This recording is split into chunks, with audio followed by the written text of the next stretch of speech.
আজ আমার নিজের প্রতি নিজের অনেক অভিযোগ। আসলে এই গাছগুলো হচ্ছে আমার সন্তান।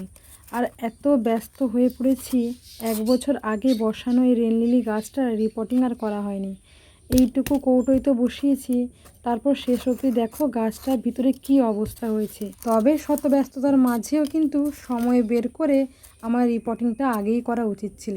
যা হবার হয়ে গেছে, তবে এখন যে রিপোর্টিং করছি যাতে গাছটার প্রতি কোনো আঘাত না হয় তার জন্য অনেক চেষ্টা করেছি, কিন্তু কৌটোটাকে আর কাটতে পারলাম না। এত মোটা কৌটো, তারপর কৌটোটা হচ্ছে ছোট, তার মধ্যে মাটি আছে আর গাছের মূল একেবারে ভর্তি হয়ে গেছে। তার জন্য ভিতরে কোনোভাবেই কিন্তু কৌটোটাকে কাটতে পারিনি, তবে চেষ্টা করে সফল হয়েছি। একটা গাছের কোনো ক্ষতি হয়নি, এইটাই সব থেকে বেশি খুশি হয়েছি। একটা হচ্ছে গাছ তুলে রাখলাম আর বাকি গাছগুলোকে অন্য একটা বড় জায়গায় বসিয়ে দেব। কিছু কাটা মূল থেকে গেছে, ওই মূলগুলোকে একটুখানি পরিষ্কার করে নিব।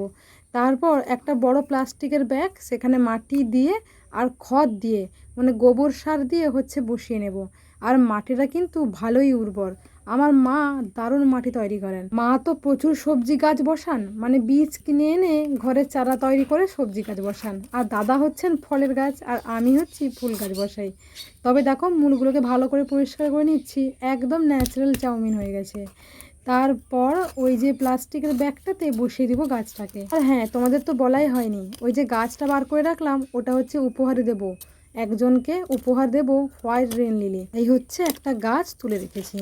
এই কৌটোতে কি করব, মাটি আর খড় দিয়ে ভালো করে মিশিয়ে নিয়ে এই গাছটিকে বসিয়ে দিব। এই কৌটো সহ দিয়ে দেব, যখন সে ঘরে গিয়ে বসাবে তখন হচ্ছে গাছটাকে তুলে বার করে নিয়ে বসাবে। এখানে গাছটা বসিয়ে নিচ্ছি, এবার ব্যাগে বসানোর পালা।